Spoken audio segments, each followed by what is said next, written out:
এটা দেখেন কত সুন্দর একটা কালার, ঠিক আছে, স্ট্রাইপের মধ্যে অনেক সুন্দর। হ্যাঁ, এগুলা অনেক হাই প্রাইজের জিনিস। যারা মূলত দেশের বাইরে থাকে ওরাই এখানে এসে আপনার কেনাকাটা করে, ব্র্যান্ডের জিনিস ইউজ করতে চায় যারা। এটা আরেকটা প্যাকেটের ভিতরে রাখা হয়েছে। এটা দুইটা আলাদা, মানে তিনটা ফেব্রিক আছে, আমি শুধু ফেব্রিকটা দেখালাম।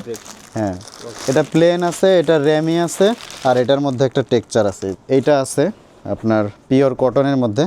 এইটা হচ্ছে একটু ভিন্ন টাইপের ফেব্রিক, এটাও আপনার আরেকটা অ্যাশ কালারের।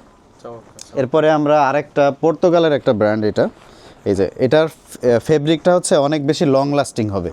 এই যে এখানে এমব্রয়ডারি করা, ঠিক আছে। হ্যাঁ, না এগুলো ভালো জিএসএম এর। এরপরে এইটা আছে দেখেন, এইখানে এই যে সুন্দর করে ডিজাইন, এটা কিন্তু হাই ডেন্সিটি প্রিন্ট করা। আর এইটা দেখেন জাস্ট কি প্রিন্ট দেওয়া হয়েছে।